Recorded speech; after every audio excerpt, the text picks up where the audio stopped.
2024 का physics Nobel prize मिला है जॉन हॉपफील्ड और जेफरी हिंटन को, जिन्होंने ऐसी डिस्कवरीज और इन्वेंशन की using the field of physics जिसकी मदद से आर्टिफिशियल न्यूरल नेटवर्क और मशीन लर्निंग की फील्ड में एडवांसमेंट आ सके। लेकिन आर्टिफिशियल इंटेलिजेंस और मशीन लर्निंग तो कंप्यूटर साइंस की फील्ड है, तो फिजिक्स की फील्ड में इस चीज को नोबेल प्राइज क्यों दिया गया है, हम लोग डिटेल में इस बारे में समझेंगे। लेकिन इससे पहले हम लोग एग्जैक्टली समझते हैं कि ये नोबेल प्राइज किस बारे में है। अब फॉर्चुनेटली आज के टाइम में मुझे आर्टिफिशियल इंटेलिजेंस और मशीन लर्निंग को ज्यादा एक्सप्लेन करने की जरूरत नहीं है। एक बहुत ही सिंपल से एग्जांपल से बताता हूं। एक सॉफ्टवेयर वो होता है जिसको हम लोग कुछ पर्टिकुलर स्टेप्स देते हैं और उसको फॉलो करना पड़ता है एक पर्टिकुलर आउटकम पे पहुंचने के लिए। इसका एग्जांपल है कि अगर मुझे केक बनाना है तो मुझे एक पर्टिकुलर रेसिपी फॉलो करनी पड़ेगी। उस रेसिपी को फॉलो करने के बाद मेरा फाइनल आउटकम केक होगा। तो यहाँ पर जो रेसिपी है ये पर्टिकुलर स्टेप है जो एक सॉफ्टवेयर फॉलो करता है। लेकिन मशीन लर्निंग थोड़ा अलग तरीके से काम करती है। यहाँ पर मशीन लर्निंग को हम लोगों को प्रॉपर स्टेप्स नहीं देने होते, उनको एग्जाम्पल्स देने होते हैं जिसके बेसिस पे वो ट्रेन होते हैं, और ये काम करते हैं on our knowledge of neural networks. अब न्यूरल नेटवर्क के बारे में बात करने से पहले थोड़ा हिस्टोरिकली बात करते हैं कि ब्रेन की स्टडी हम लोग किस तरीके से कर रहे थे। तो 1940s में जब ये पता चला कि जो हमारा ब्रेन होता है, ब्रेन में जो न्यूरॉन्स होते हैं इनके बीच में कनेक्शन होता है, और फिर 1943 में डोनाल्ड हेप ने ये बताया कि ये जो न्यूरॉन्स के कनेक्शन होते हैं ये बेसिकली वीक हो सकते हैं और स्ट्रांग हो सकते हैं, डिपेंडिंग करता है कि कितना उनके बीच में कनेक्शन है। अगर ऐसे न्यूरल कनेक्शन को हम लोग मैथमेटिकली दिखाना चाहे तो कैसे दिखा सकते हैं। अनफॉर्चुनेटली 1960s में आते आते लोगों को लगा कि मे बी ये रियल लाइफ में करना पॉसिबल नहीं है और काफी लोग डिस्करेज होने लग गए। लेकिन ये चेंज हुआ 1982 में, और यहाँ एंट्री होती है हमारे पहले नोबेल लॉरिएट जॉन हॉपफील्ड की। जॉन हॉपफील्ड ने 1982 में एसोसिएटिव मेमोरी के ऊपर काम किया, जिसमें उन्होंने हॉपफील्ड नेटवर्क दिया। अब एसोसिएटिव मेमोरी क्या होती है इस चीज को समझते हैं। मान लीजिए कि आप मुझसे मिले और आप किसी और को बता रहे कि मैं उस पर्सन से मिला था, अरे उसका क्या नाम था, क्षितिज नाम था। अभी यहाँ पर क्या हुआ, मैं पहली बार में नाम गेस नहीं कर पाया, लेकिन मैंने ऐसा गेस किया जो थोड़ा बहुत वर्ड सिमिलर था। उसकी मदद से फिर मैंने ऐसा वर्ड गेस किया जो थोड़ा और सिमिलर था, और उसकी मदद से फिर मैं रियल नाम में आ गया। इसे हम लोग कहते हैं एसोसिएटिव मेमोरी, और ये एसोसिएटिव मेमोरी के बेस में ही हॉपफील्ड नेटवर्क काम करता है। अब ये हॉपफील्ड नेटवर्क कैसे आया इसका एक हिस्टोरिकल कंटेक्स्ट देता हूँ। तो हॉपफील्ड के पास पहले से एक्सपीरियंस था जहां वो अपने फिजिक्स की नॉलेज थियोरेटिकल मॉलिक्यूलर बायोलॉजी में लगाते थे। फिर उनको न्यूरो साइंस की एक मीटिंग में बुलाया गया जहां उन्होंने ये देखा कि किस तरीके से ये सिंपल न्यूरल कनेक्शन जो होते हैं, ये न्यूरल नेटवर्क होते हैं, इसकी मदद से इतनी कमाल की चीजें इमर्ज आउट होके आ जा रही है। लेकिन अगर हम लोग इंडिविजुअली न्यूरल नेटवर्क्स को देखें तो इतना सेंस नहीं बन रहा है, और वो उससे काफी फैसिनेट हुए। उन्होंने ये डिसाइड किया कि उनको आगे उसी फील्ड में काम करना है, और 1980 में उन्होंने अपनी प्रिंसटन की पोजीशन छोड़ के कैलटेक में प्रोफेसरशिप ले ली इन केमिस्ट्री एंड बायोलॉजी। अब वहां जाना काफी फायदेमंद था क्योंकि अब वो अपनी फील्ड में आराम से फ्रीली रिसर्च कर पा रहे हैं और उनके पास सारे रिसोर्सेज अवेलेबल हैं। अब उधर उन्होंने क्या किया, बिकॉज वो फिजिक्स बैकग्राउंड के थे तो उन्होंने फिजिक्स की नॉलेज लगाई। उनको ये पता था कि ये जो एटॉमिक स्पिन होते हैं, ये एटॉमिक स्पिन किस तरीके से मैग्नेट से अफेक्ट होते हैं। उन्होंने यहाँ पर एनर्जी फॉर्मूला का यूज किया एक इंटायर स्टेट को समझाने के लिए। अब इसको मैं एक तरीके से समझाने का ट्राई करता हूँ। तो बेसिकली क्या करते थे कि अगर एक बहुत बड़ी सी ग्रिड है और वहां पर मुझे कोई भी इमेज स्टोर करनी है, तो जिस जिस एरिया में वो इमेज है वो इमेज डार्क हो जाएगी। अब उस एटॉमिक स्पिन को इस तरीके से इन्फ्लुएंस करते थे कि जहां पर भी वो डार्क पिक्सेल्स है, जहां भी वो डार्क डॉट्स हैं, जहां पर वो ओवरऑल इमेज बन रही है, वो इस तरीके से बनेगी कि जो ओवरऑल स्टेट है वो अपने लोएस्ट पॉसिबल एनर्जी में आ जाएगा। याद रखिएगा, लोएस्ट पॉसिबल एनर्जी, बिकॉज ये बहुत इंपॉर्टेंट है। अब होगा ये कि अगली बार जब मैं उसे कोई इनकम्प्लीट इमेज दूंगा तो अपने एनर्जी को इस तरीके से चेंज करने का ट्राई करेगा कि फिर से लोएस्ट एनर्जी में आ जाए। वो एनर्जी को कैसे चेंज करेगा, तो कोई भी डॉट रहेगा वो अपने आसपास के बाकी सारे डॉट से इंटरेक्ट करेगा। वो चेक करेगा कि यहाँ पर क्या मुझे डार्क या फिर ब्राइट होने से कम एनर्जी मिल रही है। अगर कम एनर्जी मिल रही होगी तो वो कलर चेंज करेगा, और वो तब तक करता रहेगा जब तक एक लोएस्ट पॉसिबल एनर्जी पे नहीं आ जाता है। और इसी मेथड का यूज करते करते जो हम लोगों ने एक इनकम्प्लीट इमेज डाली थी वो बेसिकली एक पूरी कंप्लीट इमेज बन जाएगी। इस मेथड का ये फायदा भी है कि हम लोग इसकी मदद से मल्टीपल इमेज स्टोर कर सकते हैं। अब आई नो मैंने जो ये बताया ये ज्यादा इंट्यूटिव नहीं लग रहा होगा, तो इसको एक वैली के एग्जांपल से समझते हैं। मान लीजिए कि एक वैली है जिसमें बहुत सारे पहाड़ हैं, ऊपर नीचे बहुत सारी खाइयां हैं, काफी सारी चीजें हैं।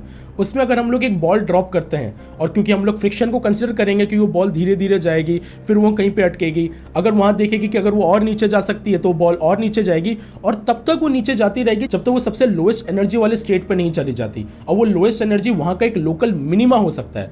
लोकल मिनिमा का क्या मतलब है, मैं ये कह रहा हूं कि पूरे के पूरे वैली में से बहुत सारे एरियाज होंगे जहां पर थोड़ी कम एनर्जी होगी, जहां बहुत ज्यादा कम एनर्जी होगी, लेकिन इस पर्टिकुलर लोकल रीजन में जो लोएस्ट एनर्जी वाला एरिया है उसे हम लोग लोकल मिनिमा कहते हैं। यहाँ पर एक और इंटरेस्टिंग चीज है कि ये जो पूरा कॉन्सेप्ट फॉलो हो रहा है that is being followed on the basis of second law of thermodynamics. तो यहाँ पर हम लोगों ने एटॉमिक स्पिन के बारे में बात की, लेकिन थर्मोडायनेमिक्स के बारे में बात की।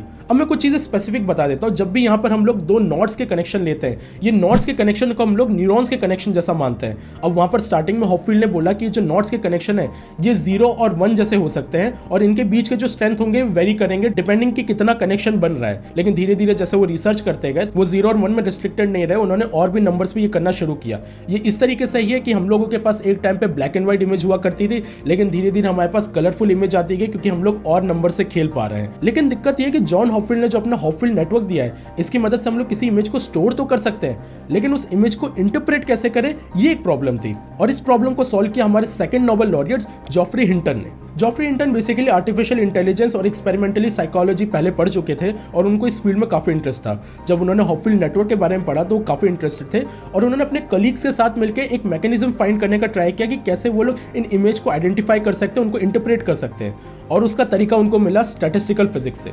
अब मैं स्टैटिस्टिकल फिजिक्स में उन्होंने क्या यूज किया उसके बारे में बताता हूं। तो बेसिकली अगर हम लोग कोई भी गैस लेंगे तो उस गैस के अंदर जो उसके मॉलिक्यूल्स हैं, इंडिविजुअल मॉलिक्यूल्स की अलग अलग एनर्जी स्टेट हो सकती है, लेकिन जो ओवरऑल गैस की प्रॉपर्टी है वो सेम रहने वाली है। अब अलग अलग मॉलिक्यूल्स के अलग अलग एनर्जी स्टेट तो हो सकते हैं, लेकिन वो किस particular kind of energy state में है उसको फाइंड करने का एक तरीका था और वो दिया था लुडविग बोल्ट्जमैन ने। उसे हम लोग बोल्ट्जमैन इक्वेशन कहते हैं और बोल्ट्जमैन इक्वेशन की मदद से हम लोग ये प्रोबेबिलिटी फाइंड कर सकते हैं कि किसी पर्टिकुलर एनर्जी स्टेट में होने की क्या ज्यादा प्रोबेबिलिटी हो सकती है। बस यही कॉन्सेप्ट का यूज जॉफ्री हिंटन और उनके कलीग्स ने किया यहां पर इन सिस्टम को समझने के लिए। उन्होंने ये किया कि पूरे इंटायर सिस्टम को उन्होंने ये माना कि जिस तरीके से गैस की प्रॉपर्टी सेम रहती है यहां पर पूरे इंटायर सिस्टम जो रहेगा उसकी प्रॉपर्टी सेम रहेगी, लेकिन इंडिविजुअली जैसे गैस के मॉलिक्यूल्स की प्रॉपर्टी चेंज होती रहती है वो चेंज होती रहेगी और उसकी हम लोग प्रोबेबिलिटी निकाल सकते हैं। क्योंकि ये बोल्ट्जमैन के काम पे रखा गया था इसलिए इसको नाम दिया गया बोल्ट्जमैन मशीन। अब बोल्ट्जमैन मशीन में डिफरेंस ये आता है कि इसमें जो न्यूरल नेटवर्क रहता है इसमें एक हिडन लेयर भी आ जाती है और वो हिडन लेयर भी एनर्जी की मदद से चीजों को चेंज करने में हेल्प करती है। इसको बहुत ही सिंपल तरीके से ये समझ सकते हैं कि अभी तक हमारे पास जो पावर थी हम लोग किसी इमेज को स्टोर कर सकते थे, लेकिन अब हम लोग इसको ट्रेन कर सकते हैं। हम लोग जितनी बार एक इमेज डालेंगे वो उतनी बार चीजों को सीखता जाएगा, अपने अलग अलग न्यूरल नेटवर्क्स को चेंज करते करते अब प्रोबेबिलिटी फाइंड करता जाएगा कि इस चीज के होने की ज्यादा प्रोबेबिलिटी है, इस चीज के होने की कम प्रोबेबिलिटी है। और इस मेथड का यूज करते करते करते हम लोग जितनी ज्यादा बार ट्रेन करेंगे इतना लाइक्लीहुड हो जाएगा कि हमारे जो ओवरऑल सिस्टम है ये उस इमेज को अच्छे से इंटरप्रेट कर पाए। ये वर्ल्ड का पहला जनरेटिव मॉडल था। लेकिन हुआ ये कि 1990s तक आते आते उनके कलीग्स जो थे और काफी रिसर्चर का इस फील्ड में इंटरेस्ट हो गया, लेकिन जॉफ्री हिंटन फिर भी उसमें कंटिन्यू लगे रहे और 2006 में उन्होंने प्री ट्रेनिंग नेटवर्क का मेथड दिया। इसकी मदद से हम लोग ढेर सारे बोल्ट्जमैन मशीन की लेयर लगा सकते थे। अब यहाँ पर मैं एक बात करूंगा कि हम लोगों ने जो बोल्ट्जमैन मशीन ली है इसमें प्रॉब्लम ये हो रही थी कि इसमें बहुत सारे पैरामीटर्स हो रहे थे जिसकी वजह से कंप्यूटेशन बहुत ज्यादा हो रही थी। तो उन्होंने इसका एक और सिंपल वर्जन निकाला, restricted Boltzmann machine. Restricted Boltzmann machine में क्या हो रहा है कि अब ये जो नोड्स है ये नोड्स आपस में एक दूसरे से कनेक्शन नहीं बना पाएंगे जो सेम लेयर है, बट जो हिडन लेयर है हिडन लेयर से कनेक्शन बना पाएंगे। इससे कंप्यूटेशन पावर भी कम हो गई और हम लोग चीजों के रिजल्ट पे एफिशिएंटली भी आ पा रहे थे। और इस ग्राउंड ब्रेकिंग वर्क की वजह से आज के टाइम में जो मशीन लर्निंग और आर्टिफिशियल न्यूरल नेटवर्क है इसमें एडवांसमेंट पॉसिबल हो पाया। अब मैं यहाँ पर एक चीज क्लैरिफाई कर देता हूँ कि भले ही हम लोगों ने यहाँ पर इंस्पिरेशन न्यूरल नेटवर्क से लिया है, लेकिन न्यूरल नेटवर्क को हम लोगों ने एग्जैक्टली कॉपी पेस्ट नहीं किया है। हम लोगों ने उसका क्या कॉन्सेप्ट कॉपी पेस्ट किया है कि न्यूरॉन्स के बीच में कनेक्शन होता है, वो जो कनेक्शन होता है कनेक्शन का स्ट्रेंथ चेंज हो सकता है और जो सिनेप्सिस होता है सिनेप्सिस के हम लोगों ने कुछ वैल्यू दी है। अब रियल लाइफ में अगर हम लोग ब्रेन को स्टडी करेंगे तो न्यूरल कनेक्शन जो होता है वो असिमेट्रिक होता है, लेकिन यहाँ पर हम लोगों ने जो नोड्स के बीच में कनेक्शन लिया है ये सिमेट्रिक होता है। इसको सिमेट्रिक लेने का रीजन ये है कि अगर हम लोग इसे असिमेट्रिक लेंगे तो आगे जाने वाले केस में ये बहुत ही कियोटिक बिहेवियर शो करेगा, इसलिए इसे सिंपलिस्टिक रखने के लिए एक सिमेट्रिक बिहेवियर की तरह शो किया है। और इसकी मदद से जो आर्टिफिशियल न्यूरल नेटवर्क और मशीन लर्निंग की फील्ड में एडवांसमेंट हुआ है उसकी मदद से आज के टाइम में जो चीजें चेंजेस हो रहे हैं वो तो हम देख ही पा रहे हैं, लेकिन फिजिक्स की फील्ड भी रिवोल्यूशनाइज हो गई। पार्टिकल फिजिक्स में मशीन लर्निंग का बहुत इंपॉर्टेंट रोल था हिग्स बोसोन को फाइंड करने के लिए। ग्रेविटेशनल वेव डिटेक्शन में हम लोगों को नॉइस रिडक्शन में मशीन लर्निंग का यूज होता है और फिजिक्स की बहुत सारी फील्ड में मशीन लर्निंग बहुत कमाल तरीके से काम करता है। इनफैक्ट रिसर्च में सिर्फ फिजिक्स नहीं, प्रोटीन स्ट्रक्चर को स्टडी करना और भी बहुत सारी चीजों में मशीन लर्निंग काफी एफिशिएंटली आज के टाइम में काम कर रहा है।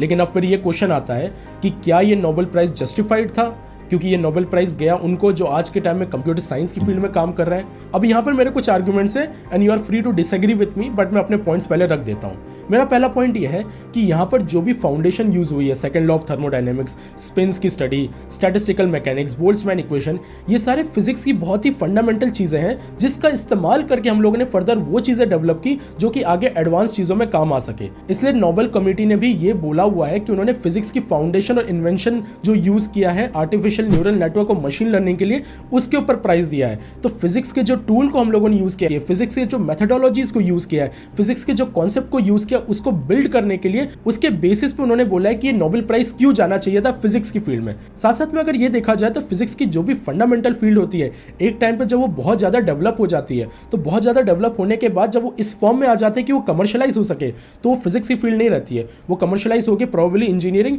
या फिर कोई और फील्ड में चली जाती है। तो फिजिक्स फंडामेंटली नेचर की स्टडी करता है इन इट्स वे कि जब वो उसकी मिस्ट्री फाइंड कर रहा हो। अब इस केस में जो दोनों प्रोफेसर थे वो डेडिकेटली फिजिक्स के प्रोफेसर नहीं रहे, उन्होंने फिजिक्स के कॉन्सेप्ट का यूज किया कंप्यूटर साइंस की फील्ड में डेवलपमेंट के लिए। तो मेरे हिसाब से इन रीजंस की वजह से ये जस्टिफाइड है कि ये प्राइस फिजिक्स की फील्ड में क्यों जाना चाहिए। You can definitely disagree with me. आप कमेंट सेक्शन में बताइए कि आपका क्या कहना है कि ये नोबेल प्राइज फिजिक्स की फील्ड में जाना चाहिए था कि नहीं जाना चाहिए था। हम लोग फिर से मिलेंगे अगली वीडियो में, तब तक के लिए स्टे क्यूरियस, कीप लर्निंग।